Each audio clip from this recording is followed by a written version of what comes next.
Ladies and gentlemen, welcome back to another episode of Backcourt Press. Before we begin, follow me on Instagram at Backcourt Press, Twitter at Backcourt Press _, and subscribe to my YouTube channel at Hunter Metnick. I will be trying to do as many NBA talks, NBA reactions, and along with my podcast I do with my buddy Zach Vinci.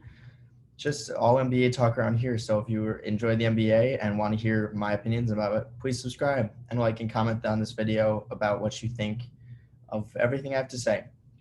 So today I'm going to be discussing the games. I didn't watch many of them, but I'm going to be discussing games from Monday, the 15th of February. And not just the games, but I'm going to be talking about other stuff going on in the NBA, including trades through Andre Drummond, Blake Griffin, Kyle Lowry, and all this crazy stuff that I wanted to discuss, along with the Draymond Green, the discussion he had with the reporters before he got up and walked out.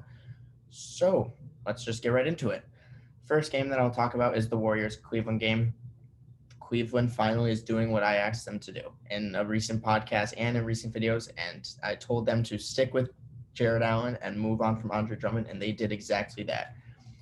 But that does not fix their defensive struggles. This team's defense is horrendous with Garland and Sexton running the two. Obviously, there's no way of stopping Steph Curry, especially this season. He's going on an MVP type season, and he put up 36 in 30 minutes, shooting 7 for 11 from 3. You're not going to be able to stop that kind of game from him. But at the same time, you would think that they'd stop the team from at least shooting good or have stopping the other players around him from having a good game.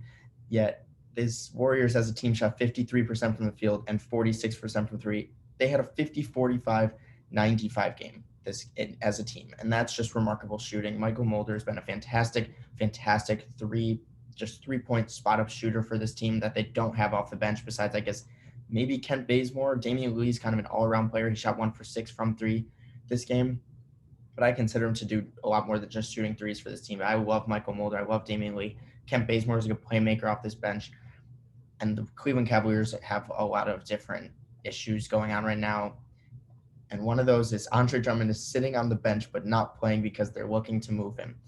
And I'll just talk about this now, along with the Blake Griffin thing, how both of these players are sitting out until they get traded. It's just crazy to me.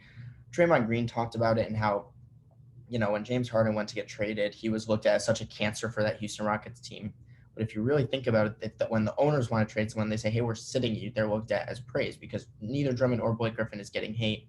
Yet James Harden got all this hate when he wanted to get traded. And I completely agree with Draymond Green saying – the players just don't have as much say as ownership in this league, and it's kind of frustrating for the players, at least.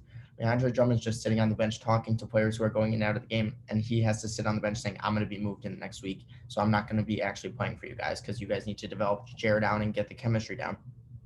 And I just don't know what to think of it because, Drummond's a great player. We've seen it throughout his career. He's a top 10 rebounder probably of all time so far in his career, and he's only 27, I believe he is. So just seeing him having to sit out, obviously he's on I was right, he is 27.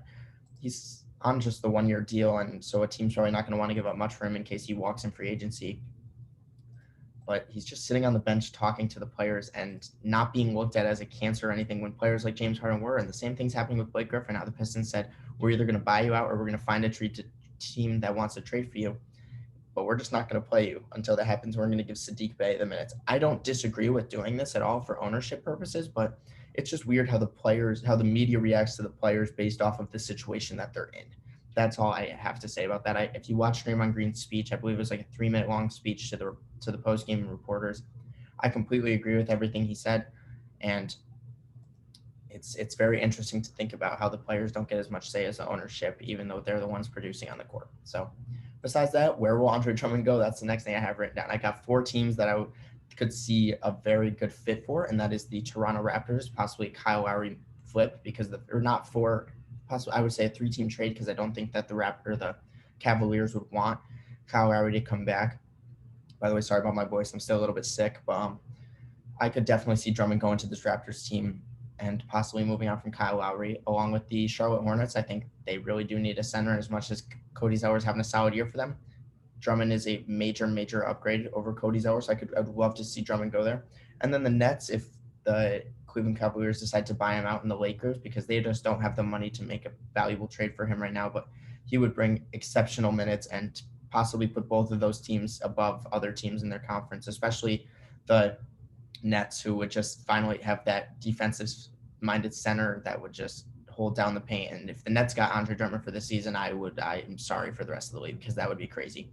And the Lakers just lost Anthony Davis for a couple weeks, so maybe they'll look to make the move for Drummond and give up like a Montrezl Harrell, Marcus Gasol type player, and someone else. I don't know money-wise how that would work, but if Drummond gets bought out, I could definitely see one of those two team contenders looking to get after him. And then along with that, where's Blake Griffin going to go? Because the Pistons are now holding him out as well. He's on a way bigger contract than Drummond. I believe he's at like $37 million.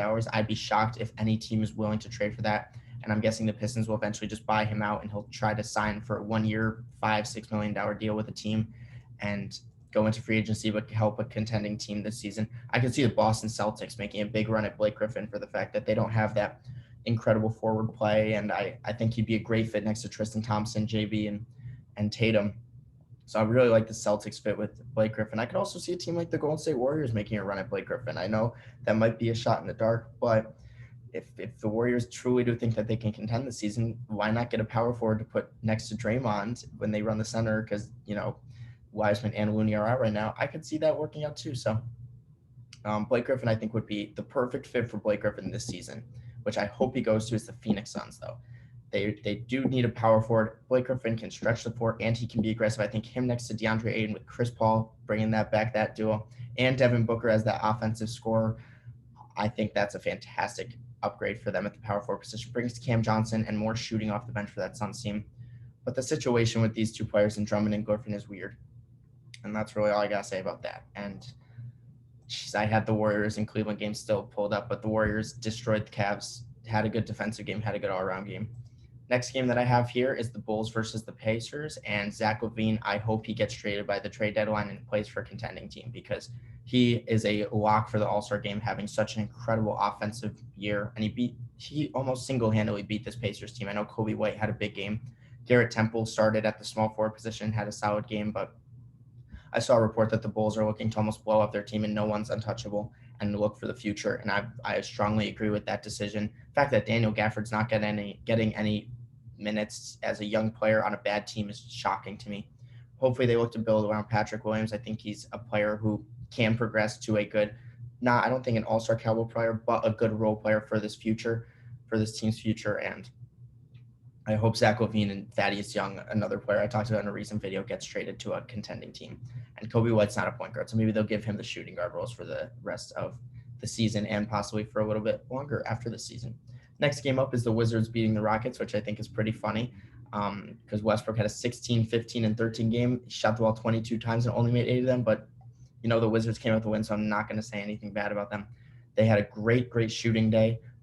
Besides Russell Westbrook having that, they had Mo Wagner starting at the center position, had a great game. They need to play Denny Avdija more. His presence, he slows down the game. I liked him a lot. He's a Tyrese Halliburton type player. He slows down the game, plays at his pace, and I love those kind of rookies who come in and can make an impact when they're on the floor.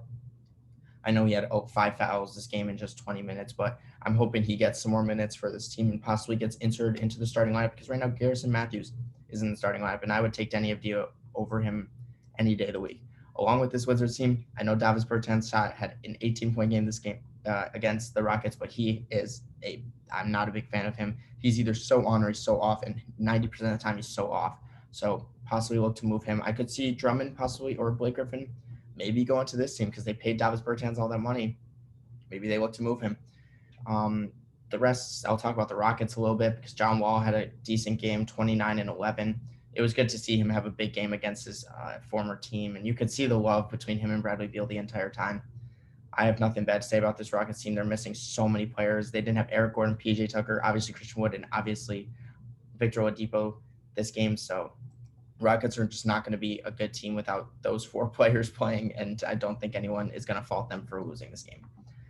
The Knicks, Julius Randle has an MVP performance and drops 44 shooting. I believe it was 7 of 13 from the 3-point line, 44 points, 9 rebounds, 5 assists. Such a great game from Julius Randle. It's just he has to be a lock for the All-Star game. This team's 1 game under 500, and it's the Knicks, and no one expects them to be good.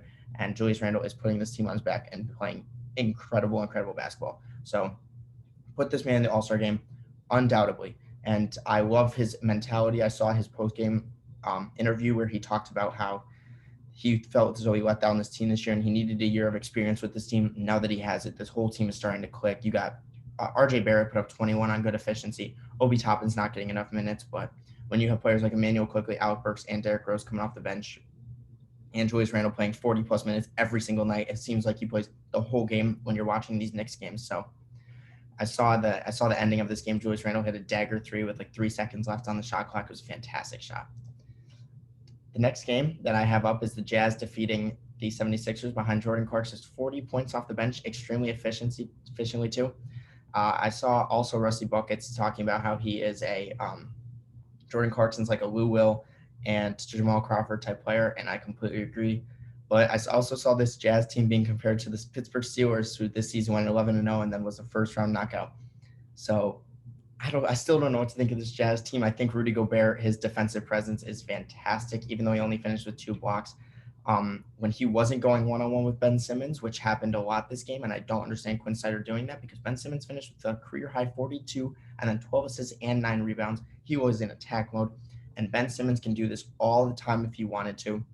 I know Joel Embiid wasn't playing, so they probably would have won this game, honestly, if Joel Embiid played and Ben Simmons played as aggressive as he did, but seeing Ben Simmons shoot the ball 26 times is something that we don't see really ever, honestly, out of Ben Simmons. And he was aggressive offensively when they put Rudy Gobert on him. He said that was a mistake, and he proved that it was a mistake. Shooting 12 for 13 from the free throw line. Never thought I'd say that about Ben Simmons.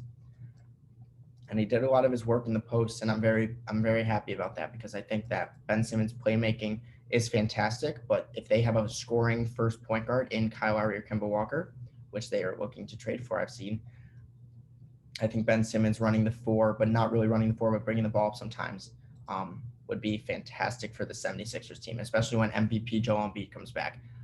Sixers should have won this game if Embiid was playing, but the Jazz, no discredit to the Jazz, they put up 134 points and had a fantastic shooting night, as I feel like they always do.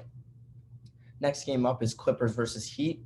Clippers ended up coming out of this game with a win, which was shocking because they didn't have Kawhi or Paul George again this game. And the Heat were fully healthy except for Goran Dragic. The Heat need to be winning these kinds of games. Jimmy Butler had a 30-point triple-double. It seems like he's having an incredible season when he plays. But the team surrounding him, I know Tyler Hero had 27 points tonight, but you're giving Iguodala 21 minutes to shoot the ball twice and make one of them, and his defensive impact is not as good as it once was. Kendrick Nunn was a shot chucker again. Kelly Olynyk had a bad night. This is a game that the Heat need to come out with a win, and they didn't because Marcus Morris put up 32 on them, and Zubac had 22 on 9 for 11 from the field.